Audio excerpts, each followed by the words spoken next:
بسم الله الرحمن الرحيم والصلاة والسلام على رسوله الكريم أما بعد فقد قال الله تعالى في القرآن المجيد بعد أعوذ بالله من الشيطان الرجيم بسم الله الرحمن الرحيم يا أيها الذين آمنوا كتب عليكم الصيام كما كتب على الذين من قبلكم لعلكم تتقون وقال النبي صلى الله عليه وسلم من صام رمضان إيمانا واحتسابا غفر له ما تقدم من ذنبه أو كما قال عليه الصلاة والسلام. We begin by praising Allah subhanahu wa ta'ala and sending peace and salutations to our beloved Prophet sallallahu alaihi wasallam.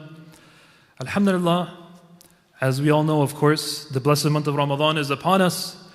We make dua that Allah subhanahu wa ta'ala allows us to reach it with afiyah, and He allows us to gain full advantage of its many blessings. Of course, the month of Ramadan is the best of all months, and hopefully we've already been making the proper preparations. The most important of those preparations is, of course, the spiritual aspect. Leaving out sin, trying to recite more Quran, improving our connection with Allah subhanahu wa ta'ala. Today, however, we're going to be focusing more on the legal dimensions of Ramadan when it comes to fasting. That's why, of course, as you could see, the title of this presentation is The Fiqh of Fasting. And as you can also clearly see, I'm not the one who made this presentation. You have over here Muftī Muhammad Dhakir, Maulana Fayaz Rahman, may Allah subhanahu wa ta'ala reward them immensely. We'll be benefiting from their presentation. I'll be adding my own commentary, insha'Allah ta'ala. Now another thing to make clear, I don't see any kids here, but perhaps if there's people listening online with their families, it's very brief, but here and there may be a few topics which are a bit sensitive, which, may be we may need to be a little explicit at times. So, if you have young children, you're not comfortable with them hearing such things, then you want to be mindful of that. Another thing to keep in mind is that we'll be primarily discussing Hanafi fiqh. So if a person follows another madhab, of course they're welcome to continue listening. But if you feel like something may be incongruent with what you've learned previously, we can of course talk about that after the presentation and address that inshaAllah. Yeah, as far as questions are concerned, so for those who are present, you had the QR code. Those who are online as well, you can use that too. Submit your questions, inshallah, which we can try and address toward the end. The table of contents here, as we could see, these are some of the things that we're going to try and cover, inshallah ta'ala, as we go along. You've probably already been looking at it, so we can move on to the first topic, which is the definition. So fasting has been defined in different ways, but most of the definitions are the same. This particular definition, al-imsaku an al-akl wal-shurb wal-jima', abstaining from food, drink, and intercourse, min al-fajr ila al-ghurub, biniyat al-taqarrub ila Allah ta'ala, with the intention of gaining proximity to Allah subhanahu wa ta'ala. So this is your basic definition of what constitutes as a fast. Who has to fast? This is obligatory meaning fard, for every adult, whether they be male or female, who's healthy both physically and mentally, and is not currently a traveler. When it comes to prepubescent children, so if a child hasn't yet reached bulugh, now how do we define bulugh? Bulugh for females would be either when they first experience menstruation or when they first have a wet dream. And for boys, it would be the first time when they ejaculate, which could be through a wet dream, of course sinful, but masturbation is also, if ejaculation happens through there, then that would be the first time they ejaculate, whether through masturbation, wet dream, whatever the case may be, that's when they first become baligh. Now if either of those, for both the male and the female, if those signs have not yet occurred, then it's 15 lunar years. Right, so 15 years in accordance to the Islamic calendar, which is roughly about 14 and a half months, you could say. 14 and a half months in the solar calendar. To be precise, it's 14 years, 6 months, and 15 days in the solar calendar. Now that's important, right? Because we don't want to just spring fasting upon them, just like we don't want to spring a lot of the other obligations. When a child becomes baligh, now all these things are required. If they're not doing them at that time, then later on they'll eventually have to make those things up. So it's very important that we prepare the children from beforehand, get them in the habit of fasting, because as we can see, these signs are things that you don't know exactly when they will occur, so it's important to prepare them from beforehand. If someone's mentally unstable, like they're classified as majnoon, as insane, then of course they wouldn't be required to fast. Fasting is also not compulsory on those who have a debilitating illness that prevents them from fasting. As for the first two, there's no need for them to make it up. For the last one, we'll talk about what they're supposed to do in place of fasting. When it comes to the intention, so a lot of people worry a lot about the intention, like, oh, I didn't make the intention, I forgot to say the words, or whatever the case may be. But it's not necessary to verbalize an intention, right? The intention is basically something that's in the heart. It's a firm resolve to do something, a firm determination to do something. So just being conscious of the fact that you're going to fast the next day, that's enough, right? I think, in fact, he mentions over here, someone wakes up to partake in suhoor, but he forgot to make intention. Is the fast valid? So the answer is yes. Even the suhoor itself, the fact that you woke up for suhoor shows that you're planning on fasting, otherwise you wouldn't have woken up. Some even say that performing tarawih salah serves as an intention. So it's very rare. When it comes to Ramadan, it's extremely rare that a practicing Muslim would not have intention for fasting. So it's not something to worry too much about. But it is necessary at the end of the day, right? If someone, for example, as it mentions here, it's not, as a practicing Muslim in Ramadan, very unlikely. Maybe outside of Ramadan, if someone just happened to go throughout the entire day, they didn't eat anything, they didn't drink anything, they didn't have intercourse, and then sunset occurs, and they're like, hey, you know what? I didn't eat anything today, I didn't drink anything, so will that count as a fast? So the answer is no, right? Because you didn't intend it at that point. But in Ramadan, it's not usually an issue for a practicing Muslim. As for when does the time for intention start? Not super significant. When it comes to nafil fast, this is more significant, right? So it's still important to discuss, as we should try our best to fast not only in the month of Ramadan, but also outside of it. So when it comes to nafil fast as well, the time for intention is up until Dhahwat al-Kubra. Now, how do you calculate Dhahwat al-Kubra? At the end, if we have time, there's a website called muwaqqit.com. If we have time at the end, we can do a quick tutorial on how to use it. It's nothing too complicated. But that makes it a lot easier. This is a method that you can use, but on there, just like with other websites that calculate the prayer times for you, Muwaqqit is very nice in the fact that it collects not only the data on the salah times themselves, but also when are the makruh times, when is Dhahwat al-Kubra, for example.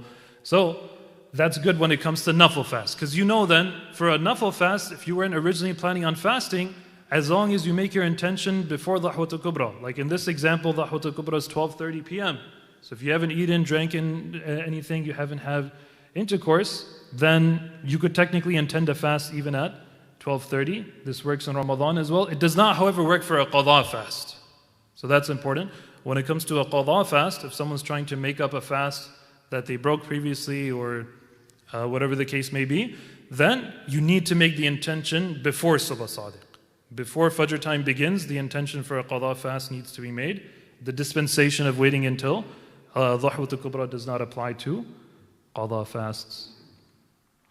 Some mustahab actions. So obviously one of the main things is the suhoor itself. It's not required to do suhoor, which is the pre-dawn meal, but it is of course encouraged. The hadith mentions tasahharu fa inna fi as-suhuri barakah, that partake in suhoor because in suhoor there is barakah, there is blessing. This hadith as well, which is found in the Mu'jam al-Kabir of Imam Tabrani rahimahullah, ثلاث من أخلاق النبوة تعجيل الإفطار وتأخير السحور, that there's three things from the characteristics of prophethood.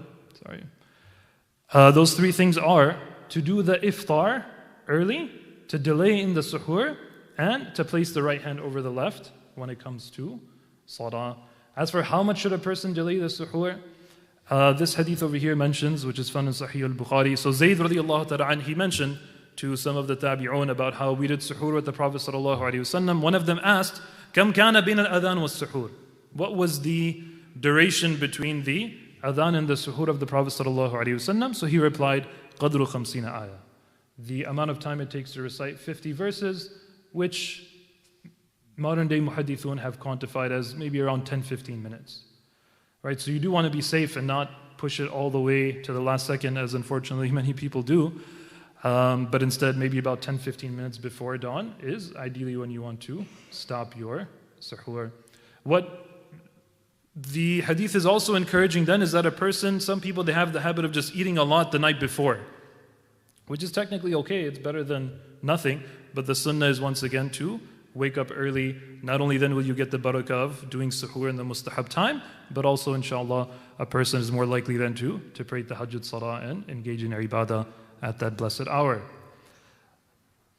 When it comes to some of the recommended things to break the fast with. So this hadith mentions breaking the fast. There's also other hadith such as in Abu Dawood, نِعْمَ السُّحُورُ الْمُؤْمِنَ التَّمَرُ.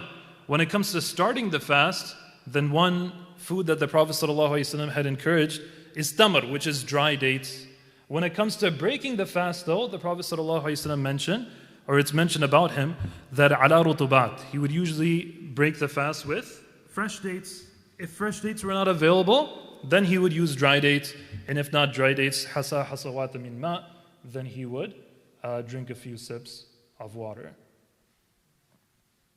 Right? And of course, the sunnah is blessed in just being the sunnah, but there's a lot of fa'idah in this even from a nutritional perspective, right? Because dry dates are known for having, compared to fresh dates, where they're more, you could say they have more fiber, the nutrition is there is more, which would make it easier then for a person to bear the difficulty of the fast, whereas fresh dates, they have a lot more moisture in them, making them easier to digest. After a person's been fasting all day, the stomach hasn't been digesting anything, so it's lighter on the stomach and better for hydration as well. When it comes to disliked actions, so there's many things that are mentioned here. Basically chewing anything without swallowing it would be considered as disliked. So a person should avoid it, but technically as long as you don't swallow anything, or nothing from there dissolves into your saliva which you then swallow, then your fast is not going to break. Swallowing your saliva does not break the fast. However, to purposefully collect the saliva in one's mouth and swallow it with the intention to quench your thirst, although that also doesn't break the fast, but that would be considered as disliked. To delay a ghusl, if someone in the morning they have to do ghusl, right? They had intercourse or they had a wet dream or something of that sort. So it's allowed, meaning that it's valid for a person to essentially start the fast without doing ghusl, but it's better not to. It's better to do the ghusl first before subh sadiq, before fajr time. When it comes to toothpaste and other similar things, you could include mouthwash in there as well. This is considered as disliked, but technically it would not break the fast. We should, however, try our best, especially with this one to avoid, as the slide mentions, that it's allowed to use a miswak. Right? Not only is it allowed, but this is actually encouraged. This is from the sunnah of the Prophet ﷺ to use a miswak not only outside of Ramadan, but while fasting as well. When it comes to using toothpaste, then a person once again should avoid that. Maybe you just brush your teeth before subh sadiq or at nighttime, paying close attention to rubbing the tongue, because that's usually where the bad smell of the mouth is coming from. There are some scholars, like you've seen, for example, Muftī Khalid Saifullah, Dawud Barakatuhum, in his Jadid Fiqh Masail, as well as other ulama, they've mentioned that if there's an udhr, like if a person works around non-Muslims and there's, the fear of them getting turned off by a person's bad breath and things of that sort, that could be a case where it may not be as disliked. But once again, a person should be very careful, use a very minimal amount of toothpaste if you're going to do it, and make sure you rinse your mouth thoroughly afterward, because it is once again considered disliked and potentially could break a person's fast. When it comes to complaining of hunger and thirst, that's considered to be makruh, to have too much water taken up to the nose when cleaning the nose. This is something that's actually mentioned specifically in the hadith. That normally the Prophet ﷺ said that you should be thorough in cleaning your nose, إِلَّا أَن تَكُونَ صَائِمًا, unless you're fasting. To gargle more than necessary, meaning same thing, not being as thorough as you normally would when you're rinsing your mouth, so as to save yourself from accidentally swallowing the water. When it comes to quarreling, arguing, this is something mentioned in the hadith as well, that when one of you is fasting, فَلَا يَرْفَثْ وَلَا يَسْخَبْ, that a person should not use obscene language, they shouldn't raise their voice in anger. فَإِنْ سَابَهُ أَحَدٌ, if someone does verbally insult you or something of that sort, أو قَاتَلَهُ, or they're getting physical with you, then you just say, إِنِّي امْرَأٌ صَائِمٌ, I'm fasting. Basically leave me alone, I don't want to engage. Of course, outside of Ramadan as well, when you're not fasting, we should be mindful of this, but especially in the month of Ramadan, well, especially when a person is fasting, right? It's a common thing, especially amongst us men, to get hangry. When you're hungry, you get angry, you get upset easier, closer to iftar time. So take it easy, right? We should remember that we're fasting, and in general as well, and try to avoid engaging with anyone who may, be bothering us. When it comes to backbiting, lying, swearing, once again, these things are of course sinful outside of Ramadan as well, but particularly when a person's fasting, they become even worse, right? The hadith mentions that مَنْ لَمْ يَدَعْ قَوْلَ الزُّورِ وَالْعَمَلْ بِهِ فَلَيْسَ لِلَّهِ حَاجَةٌ فِي يَدَعَ طَعَامَهُ وَشَرَابَهُ, that the person who doesn't give up false speech, acting upon it, and you could say these things basically all fall under qawl az-zur, then Allah has no need of that person's fast. For that person to remain hungry and thirsty, Allah has no need for it. Of course, He doesn't have no need for it anyway, but the meaning of the hadith is that you then don't get any reward for the fast. Right? The reward will either be diminished or completely eliminated as a result of the sins, particularly those sins that pertain to the tongue. So we should use Ramadan as an opportunity. Hopefully we're not involved in these things anyway, but we should have a special focus, make a special effort in trying to eliminate these bad habits from our life, and hopefully that can continue outside of Ramadan as well. So this is now the meat of the matter. What are the things that break the fast? So let's talk about this. The first, we just have a couple principles here. What are the basic criteria for something to break a fast? So number one, the invalidator has a possibility of reaching the stomach or brain. Now, it's important to know, may Allah subhanahu wa ta'ala reward the authors immensely for putting the presentation together. However, this is an incorrect understanding. Of course, yes, the classical books of fiqh do mention, but that's because at the time, even the doctors at the time, the atibba, the medical experts, they believed that there was a connection from the brain that would lead down to the stomach, but we know that that's not actually the case. So it's not like there's a hadith that mentions anything of, the food or something similar reaching the brain and then going down to the stomach. That was based on the understanding of anatomy at the time, and the authors are just quoting those books. So it's really just reaching the stomach, okay? So something that reaches the stomach, and the stomach would include most of the GI tract. So that's also your intestines, even the throat, you could say, is included within there as well. The invalidator enters the body via a normal channel of the body. So this would be your mouth, your nose, and your back private parts. This is another one where it's a quote from some of the more classical books of fiqh, whereas, once again, even the doctors of the time, they believed it to be the case, where there was a passage from the front private part that leads up to the stomach, but now we know that's not actually the case, right? So something going up the front private part, whether it's the male private part or the female private part. For example, a female needs to get there's certain types of ultrasounds where they would add lubricant to the ultrasound and it's actually inserted into the female private part, the transvaginal ultrasound. So something like that would technically be okay in the sense that it would not break the fast. So if she needs to get something like that done in the month of Ramadan, that would not break the fast. The rear private part, yes. Yeah, it usually doesn't happen on its own, meaning that, it just came up in fiqh class the other day, so that's why it's kind of on my mind. But it's not like, and there was like a video going around, I remember at one point, where there was some people talking about it.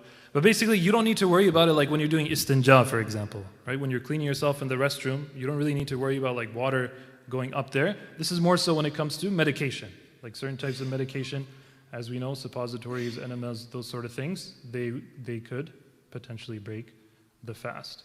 Some things will require only qadha, other things will require qadha as well as kaffarah, as we will talk about, inshaAllah ta'ala. When it comes to oral invalidators, then this is essentially the threshold, where if something remains, this is the tongue over here, so as long as something remains in the mouth and doesn't get swallowed and goes back here, then the fast doesn't break. But as we mentioned, it's disliked to put things in the mouth, even though you're not swallowing them, so we should try to avoid it. But as long as it doesn't go past that threshold there, the fast will not break. Some examples of things that enter from the mouth or throat, so obviously eating or drinking accidentally. So there's a difference between accidental and forgetful. As we'll see later, if someone forgets that they're fasting, they, for example, walk in the masjid, they have the habit of drinking from the water fountain, and they forget that they're fasting, so they go ahead and take a sip. So something like that will not break your fast, and there's nothing required to make up for it. However, accidental would be, for example, you're rinsing your mouth, and accidentally you then swallow that water, and you're aware that you're fasting. You remember that you're fasting, and you just happen to be rinsing your mouth. Maybe you're trying to be careful, maybe you're not, and then you accidentally then swallow that water. So you didn't do it on purpose. In that case, then the fast breaks, but no kaffarah is required. What is kaffarah is coming up, but I mean, I'm sure we know, but kaffarah is more serious. That's where you have to fast 60 days consecutively, and qadha is when you just have to make up the one day. So in these situations, you only have to make up the one day. Eating or drinking, you thought Maghrib entered, but it really didn't. You thought that Fajr had not entered, and yet Fajr did actually enter. Eating or drinking forgetfully, yeah. So if someone does eat or drink forgetfully, and you don't know the mas'ala, you don't know the ruling, and then you decide then to eat or drink now on purpose, that will break the fast, but it won't require kaffarah. Normally, eating or drinking on purpose does require kaffarah, but in the situation where you thought your fast broke because of forgetfully eating, but in reality it didn't, the fast wouldn't break if you deliberately ate after that. When it comes to swallowing a pebble, basically anything that a person doesn't normally eat, so it depends on you. Like if someone for some reason does have a habit of eating pebbles, which hopefully we don't, but if you do, then that would actually require kaffarah, okay? But if you don't normally eat pebbles or eat paper or something like that, and then you happen to swallow some, it won't require kaffarah, but it does break the fast. So the fast breaks, you do qadha, but no kaffarah, because that's not something that people would normally eat. Swallowing water by accident when you're gargling for wudu or ghusl. Yeah, so the point over here being, we already gave this example. The exception though is that water that remains. So when you rinse the mouth, whether for ghusl or for wudu or just in general, then there's always going to be a small amount that remains behind. Right? So you should obviously spit out whatever you put in your mouth, but a small amount will remain behind whether you realize it or not, so that amount is negligible. Right? We know from the hadith that the Prophet ﷺ would still rinse his mouth while he was fasting, and obviously then water would also remain in his mouth, so that's how we know that it's excused, because it's a very small amount that you don't need to worry about. When it comes to swallowing blood, then if it comes, for example, from like the nose, like it comes from out of the nose, down, out of your nostril and then into your mouth, and then you swallow that, that's something that could break the fast. But if it's internal, it's in your mouth, like blood from the gums as it mentions here, then it potentially can break the fast. How do we define whether it does or not? We look at, is it more than the saliva? So when a person realizes that their gums are bleeding, they're bleeding inside the mouth, then they should spit at that time and examine the saliva to see, is it mostly reddish or is it mostly clear? If it's mostly reddish, then swallowing something like that would have broken your fast. But if you see now that it's mostly clear and you had swallowed it, that's okay. The fast will not have broken. We spoke about the toothpaste and the mouthwash. One thing about the miswak, though, I guess it's not as important. I suppose it is. When a person gets a new miswak, right, and it's not cut from before, and oftentimes they're vacuum sealed, so they're quite fresh. Just like how if someone, back home, maybe some of us had done that, where people literally just cut off a piece of the tree and they use that as a miswak. So the books of fiqh mention how when you have a fresh miswak, where you can actually, you can taste it, and there's juices there that can dissolve into the mouth. So that is something that can break your fast, if you swallow those juices or those flavors, so to speak. But as long as it's not a fresh miswak, you don't need to worry about it. So that's something to keep in mind. If you're opening a fresh miswak and you're chewing off the end and getting it ready to start using, that's something that could potentially break the fast. But normally it doesn't when it's not fresh. Swallowing vomit we'll talk about in more detail later. When it comes to the nose, then usually, when it comes to rinsing the mouth, then it's fine as long as it doesn't reach the throat. Brain you don't have to worry about. But the point being that if you're rinsing your nose and the water then goes up your nose and then down your throat or into your mouth and down your throat, that will break the fast, but no kafara. Inhaling medicine into the nostrils. So when it comes to nasal sprays, although the spray may be for the inner lining of the nasal cavity, that's what you're trying to medicate, that's where you're trying to put the medicine, but almost always that fluid will eventually go down go up your nose and essentially go down your throat. And you can taste it. For anyone who's used a nasal spray, you can taste it at times. So the point then being that normally nasal sprays would then not be okay. If someone really needs to do it, then one method that could be okay is that before beginning the fast, at suhoor time, before dawn, if you use the spray at that time, then it's okay. Meaning that you use it at that time. Later on in the day, you end up feeling the taste of it in your throat, that's fine. That's considered as negligible, as long as you applied the spray before Subh Sadiq, before the time of Fajr. But doing so after the time of Fajr during the fasting hours will break the fast, but not require kafara. When it comes to smoke, so when it comes to smoke or other similar things, what we look at, does it have a perceptible body? Is it something that you can see, you can discern? So when it comes to, for example, perfume or even odor for that matter, you can't see the smell, so that's fine. If you inhale some smell, the smell of something, that's okay. What's not okay is if there's, once again, a perceptible body. So that could be the smoke from bukhur, right, from incense or other similar things. That could be smoking itself, right? Smoking itself, actually, we're talking about the nose right now, but obviously when you smoke through the mouth. That not only breaks the fast, but that actually requires kafara itself, right? Whether it's smoking a cigarette or a vape or huqqah, whatever the case may be, that requires not only qadha but also kafara. When it comes to smoke that a person is inhaling on purpose, then that can break your fast. Okay, so if it has a perceptible body, like a water vapor, like a humidifier, let's say. If you go up to the humidifier and the steam is visible and you're purposefully inhaling that steam, that's going to break your fast. You go up to it and you inhale it. If the humidifier is in the corner of the room and you just walk in and you're benefiting from the vapors that you can't see, the humidity of the room, that's fine. Okay? Now another thing to keep in mind is even if it has a perceptible body, but it's unintentional, that's also okay. So the steam in a hot shower, for example, or you're walking through a train station, or you're walking by someone who's smoking the secondhand smoke, even though that has a perceptible body, as long as it's unintentional, that doesn't break your fast at all. But if it has a perceptible body and you inhale it on purpose, whether through the mouth or the nose, that will break the fast. However, you don't have to give kafara. What necessitates as a qadha and kafara? So what's the principle here? If you purposely break a fast without a reason, without a good reason, shar'i reason, through either eating, drinking, or intercourse, then you have to make up the fast after the month of Ramadan and also observe kafara. What is kafara? So the principle basically is on purpose. You're breaking it on purpose, then you need to do kafara. It's only for Ramadan fasts, right? Whether you break a qadha fast or a nafil fast, that doesn't require kafara. What is kafara? Kafara is fasting 60 days consecutively. And they have to be consecutive. Even if you get sick, because of which you took a break, you have to start all over again. Even if you accidentally broke your fast, you have to start over again. The only exception is a woman who is menstruating. That's the only opportunity or the only possibility for someone to take a break without having to start over again.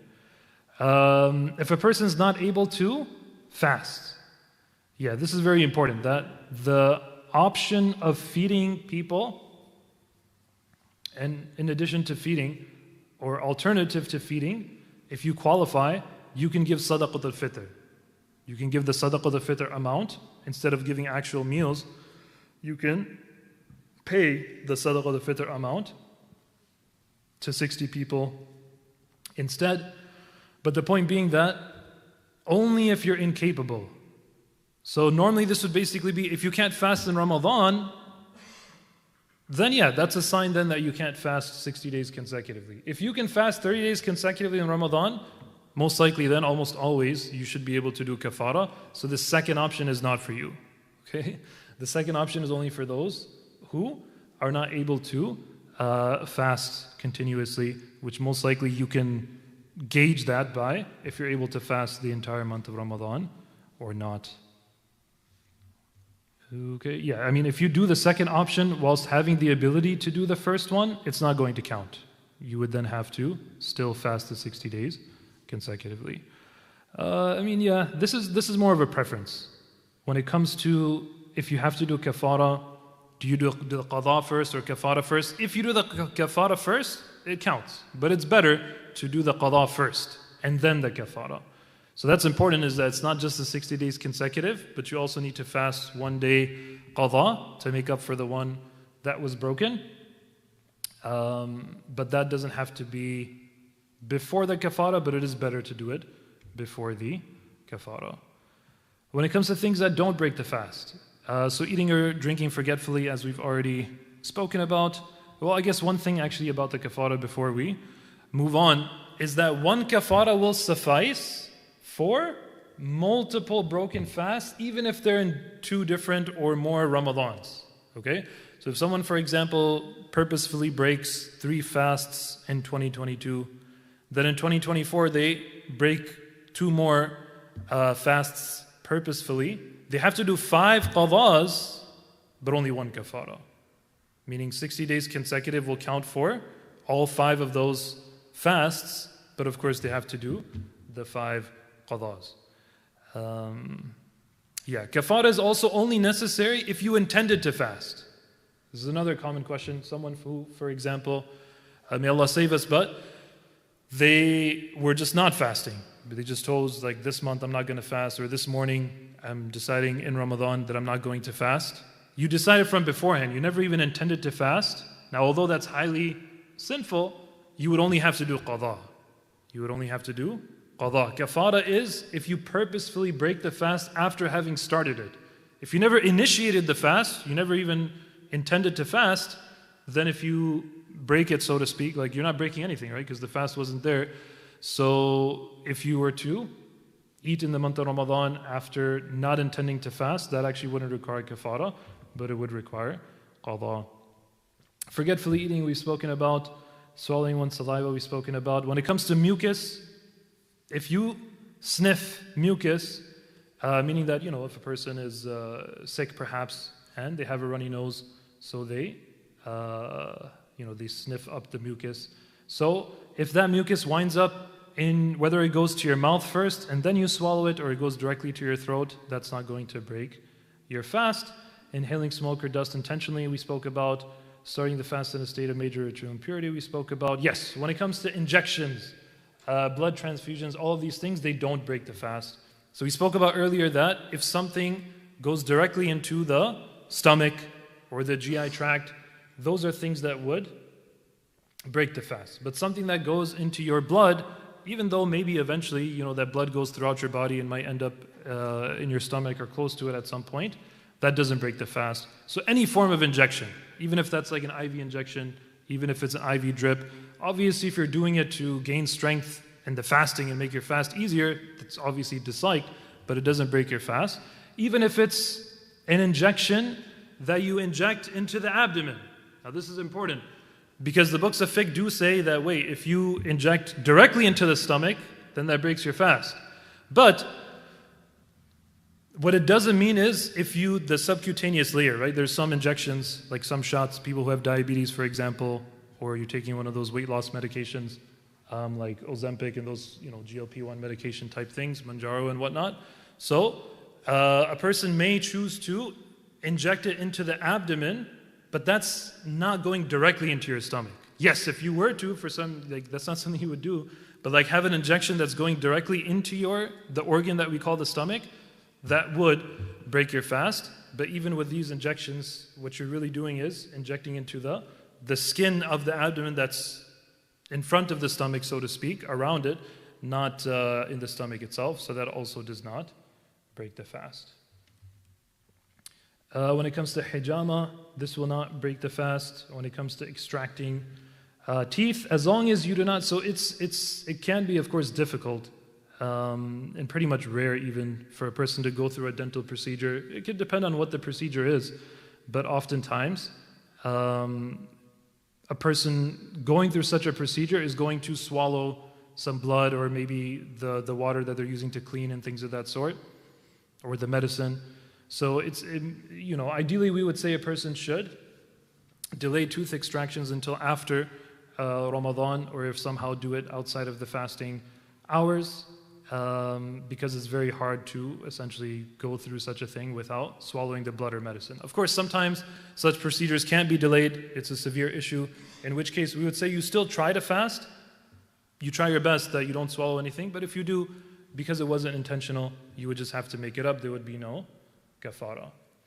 If someone has sleep apnea or another condition that requires using a CPAP machine when sleeping, then this is, in and of itself, it won't break the fast, but almost always a person will use a humidifier along with it, because of which this will usually then break the fast. But yeah, if you're using it without the humidifier, then that's fine, in the sense that it's not going to break the fast. And in fact, I've seen some more recent fatwas, Muftī Yusuf Shabir, for example, from Islamic Portal.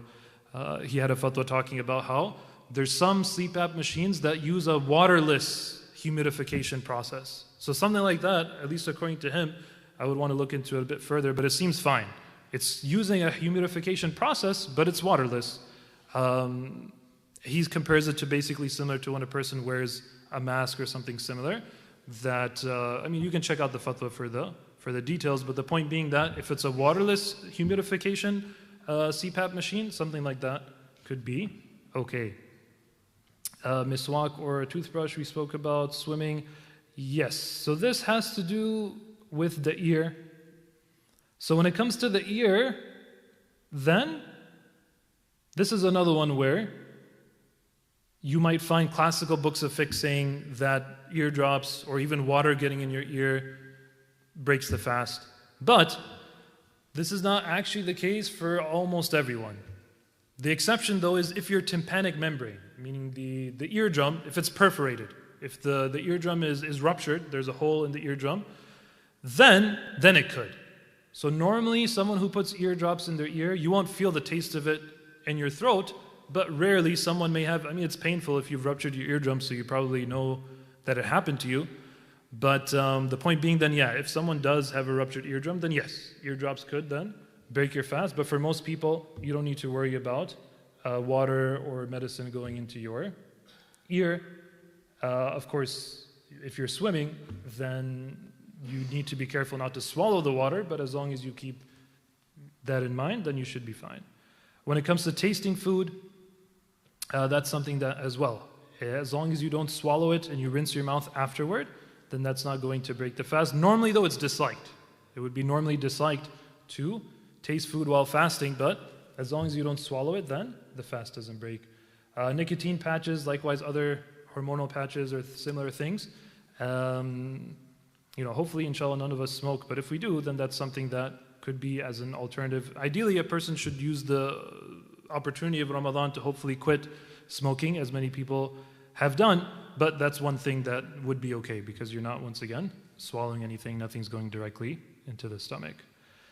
Because we're short on time, maybe we could even skip these and come back if we get time to cover some of the more important things. We spoke about that already. Yeah, when it comes to menstruation, for any sisters who are listening, and for us to, hopefully tell the sisters whom we know that may be wondering about this topic, when it comes to menstruation, then of course a woman doesn't fast while she's menstruating. She doesn't pray either, but the fasts are made up. The salahs are not, right? I'm sure most of us know that already. But if a woman's menstruating, you do have to make up the fast later. But of course, salah is not made up later when it's missed due to menstruation. Because she's not supposed to pray, she's not supposed to fast. It's not like, she has the choice to either fast or not fast. She's not allowed to fast or pray when she's menstruating.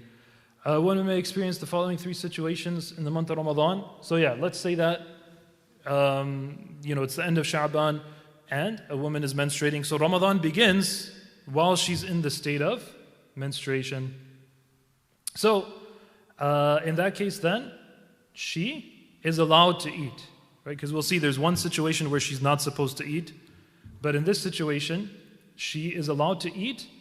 It's not super important, but out of respect of the month of Ramadan, she shouldn't eat openly, right? Just like who someone, for example, is excused due to being a traveler or due to old age. Out of the respect of the month of Ramadan, it's better not to eat openly, but you are allowed to eat, and for her, of course, she is allowed to eat as well. In fact, she should eat, right? She should eat because, otherwise it could be similar to like imitating a person who's not fasting, whereas for her, the ruling is that she's supposed to not fast. So she should eat, but do so privately. Menstruation starts during the day, meaning that she started the fast because she wasn't menstruating, and then before sunset, the menstruation starts. So in that case, she must eat. It's not saying that it's very important that no one sees her. It's saying that she must eat in the sense that, once again, to avoid imitation of a fasting person, she should eat. Some even consider it wajib, like you should eat something to basically show that I'm not fasting. Okay? But once again, she should do so privately out of respect of the month of Ramadan. Then the third situation is that a woman was menstruating, okay? And she was menstruating at the time of Subh Sadiq, when Fajr begins, because of which, obviously, she's not fasting. But before sunset, her menstruation stops. So in this case, it's actually wajib for her to behave as a fasting person would. Okay, because she's no longer menstruating, so it's wajib for her to behave as a fasting person should, and she should stop eating, drinking, and not engage in intimacy for the rest of the day. All right. Another masala pertaining to women: do nursing women need to fast? So the answer is that it's not a blanket answer of like yes or no. It depends. Just like someone who's sick, for example, we don't automatically say like, okay, you have a headache or you have a cold, so you don't fast. Rather, you'll see, like, am I able to do so without difficulty? Consult a medical expert and determine whether you feel like you'll be able to do so or not. Right? It's a common misconception that women may feel that if you're pregnant or if you're nursing, then automatically you're exempt from fasting. Some even believe that you don't have to make it up later, but that's not the reality. We would say that she should see. For some people, it's obvious, right? For some people, it's obvious, and especially if medical experts are telling her not to fast, then she shouldn't fast, but she does need to make it up later. Of course, only qadha would be necessary and not kaffarah. Do you have to do qadha right after Ramadan, whether for menstruating women or anyone else? So the answer is no. Not necessarily, but you should try to, because they do tend to add up, especially for menstruating women or a woman who was pregnant or nursing. So try and do it as soon as possible. But technically, if you delay it until the next Ramadan even, there's no additional penalty or anything of that sort. That's not Ramadan fast. I haven't fasted all my life. This we spoke about. You only have to do qadha. Why? Because, as I mentioned, you never intended to fast those days. Kaffarah is only if you start a fast and then purposefully break it. Fasting on an airplane, so if you're traveling, and this is not specific to airplanes, any time that you're considered as musafir, so you're a traveler, meaning that your destination is more than 55 miles from home, then as long as you're a traveler, so in Ramadan, as long as you were in the state of traveling at the time of Subh Sadiq. Now this is important. A lot of people mess up on this, where, for example, it's Ramadan and you know you're going to be traveling, like you're going to leave at Dhuhr time, let's say. So you know that travelers are excused. So you choose not to fast, you're not actually allowed to do that.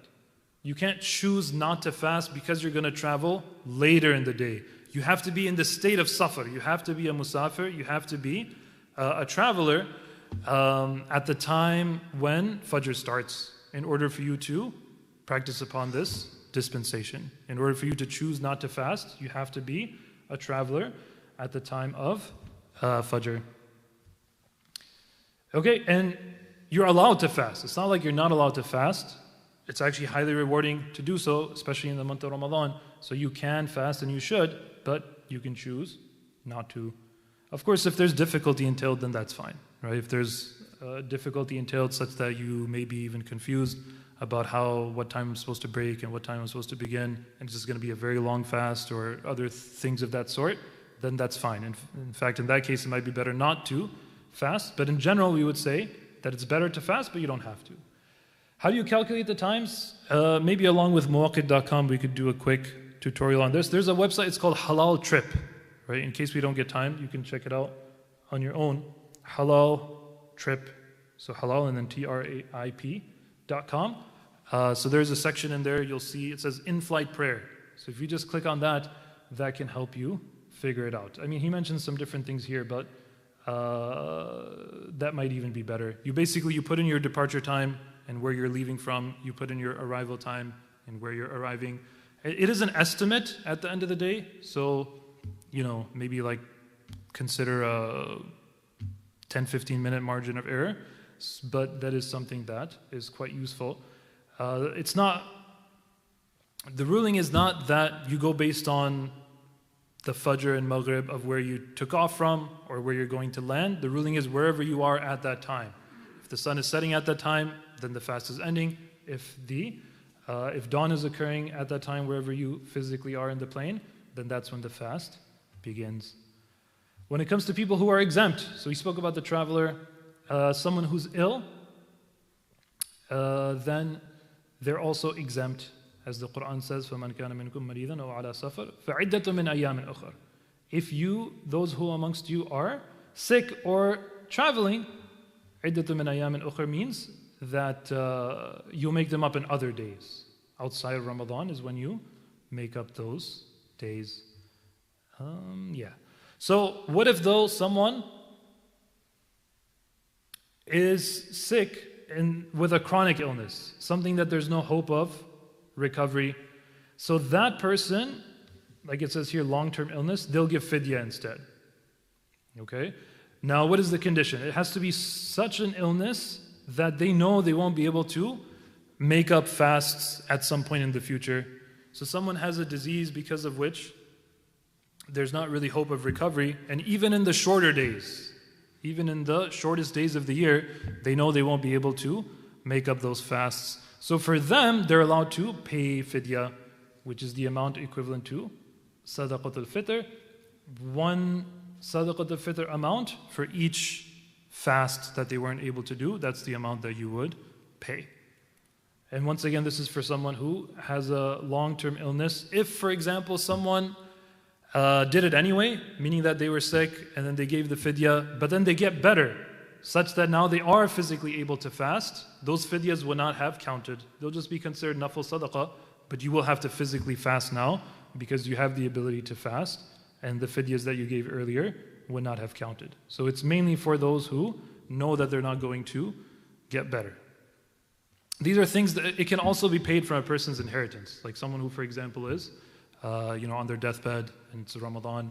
If someone, for example, the point just being that you write it in your wasiyah, right? If you have fast that you never got a chance to make up due to illness or some other reason, you have it written down in your wasiyah, meaning your bequest or your will, that this is how many fasts that I have, so that way a person's heirs can then use their inheritance to pay the fidya for those fasts. And that is pretty much it. These are just some different du'as that a person would recite after the iftar. Allahumma laka sumtu wa ala rizqika aftartu. This is after breaking the fast. Many people recite it before, but it's technically after you've broken the fast. Before you break the fast, you just say your normal eating du'as. Of course, the time before fasting is also, breaking the fast is the time when du'a is accepted.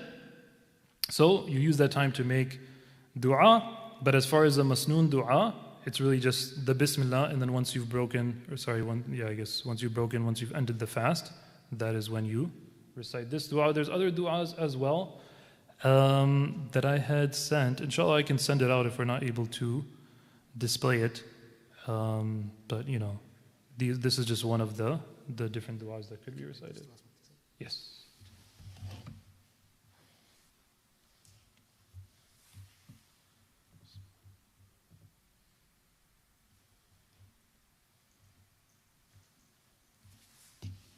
Right, so yeah, these are the du'as over there. So you could take a picture of if it's, oh, okay, it's not visible yet.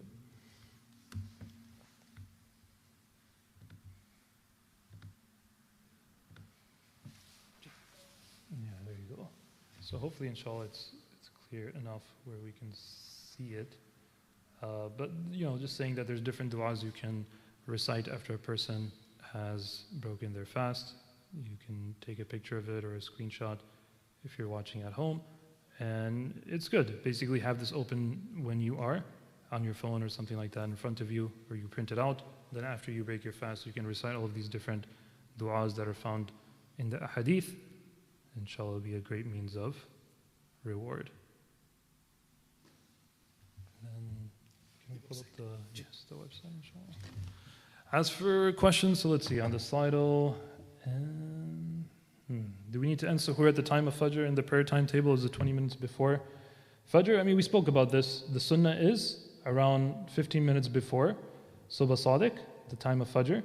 But technically, as long as you end before Fajr. Now, the thing is, even the website I'll be showing you, these are calculations which the astronomers and those who are involved in the field, they also acknowledge that there is, at the very least, a 1 minute plus or minus margin of error. So a person should be very careful when it comes to beginning the fast, that they stop at least 1 or 2 minutes before the time that I'll be showing right now. So let's actually look at that then.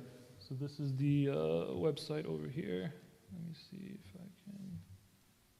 Okay. So yeah, you just go to mawqit.com, you hit auto locate. I guess we need to turn on our location settings. It's not super important, yeah. So obviously, like, you would want to hit auto locate so you have it where you are. The default setting here is Makkah, and then it's okay. That's fine. Okay, yeah, that's fine, inshallah. So the default though is 19 degrees. They put in 19 degrees out of ihtiyat, out of caution. May Allah subhanahu wa ta'ala reward the ulama and all those who are involved in this website. It's highly useful. I won't have time to go over all the functionality, but it's a really cool website. So you would want to put in, the default once again is 19 degrees, which they said out of ihtiyat, but you put in 18 to get the exact time.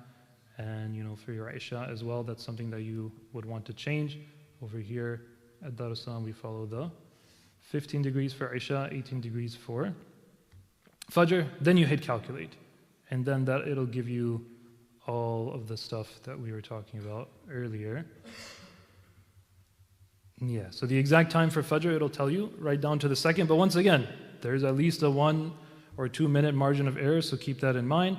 Earlier we were talking about Dhahwat al-Kubra, and the slides mentioned how to calculate it. This does it for you.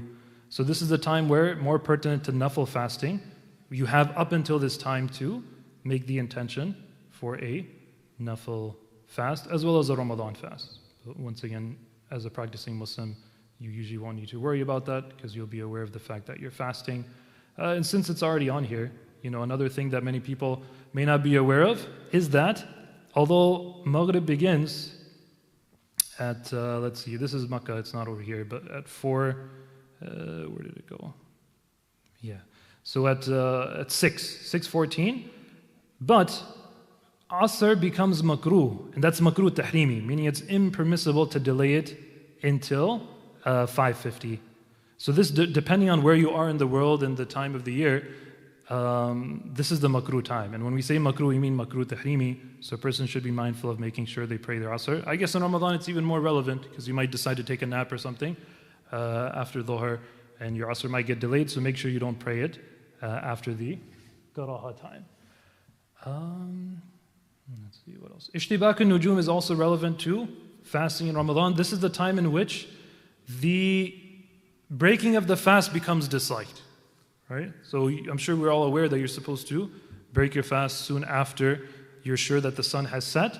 Ishtibak al-nujum is the time when not only Maghrib Salah becomes makruh, but it's also makruh to delay your breaking of the fast until this time. So if you're busy, just take a sip of water, eat some dates. Ideally, just do something before this time so as to avoid that dislike. And then what were we talking about? Yeah, so the 20 minutes before that we already spoke about in terms of the Fajr timing. A couple other questions. If a woman finishes her period a few minutes before suhoor and it's less than 10 days, can she fast until ghusl when Fajr time enters? A few minutes before suhoor and it's less than 10 days. Yeah, that's fine. That would be okay. So she finished her period a few minutes before suhoor. I'm assuming you mean Fajr time by that. It hasn't been 10 days yet. That's okay. There is some additional detail here.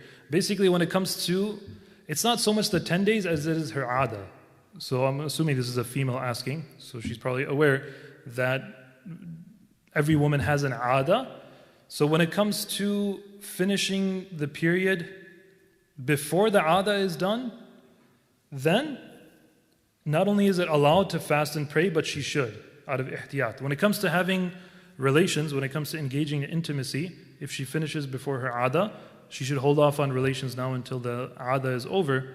But it's not only okay, but required for her to begin the fasting and the praying out of caution. Breastfeeding, we already spoke about that. The website that we mentioned, I just showed you guys that. Do we need to break the fast if menstruation starts close to iftar time? Yes. Yeah, that is the case. I know that can be difficult, but basically, if a woman is reaching the end of the fast, it's close to Maghrib, and now she begins menstruating, so that fast did not count.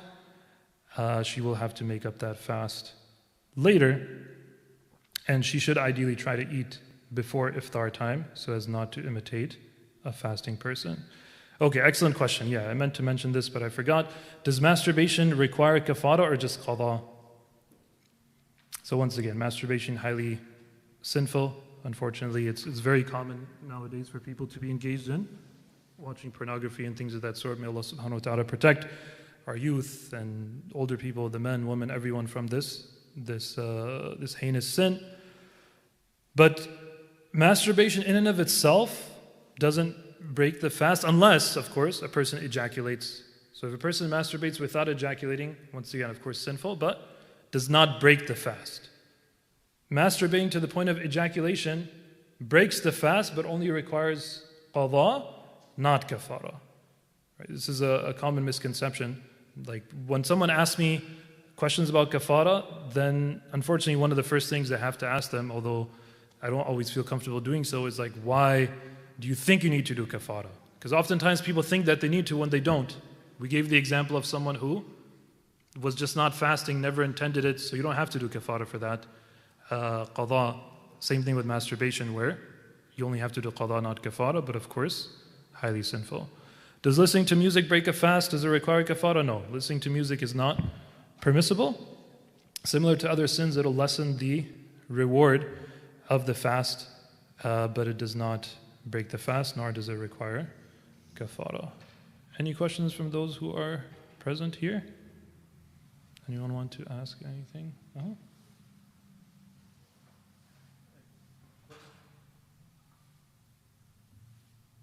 What if a woman has a lot of qadha or Ramadan to make up because of pregnancies and nursing, and she fears she might not be able to make it up before she passes away?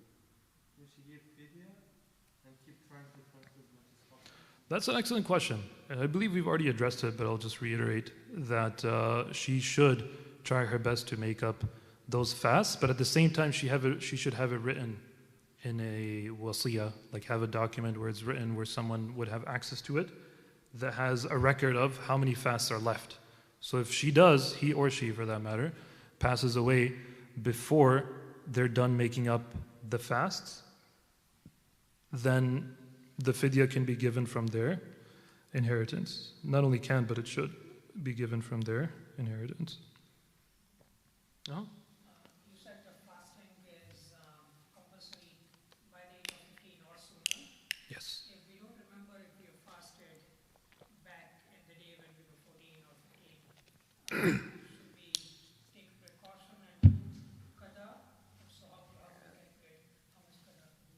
Yeah, that's an excellent question. So, someone may not be sure exactly when they became baligh, when they became mature, an adult, Islamically.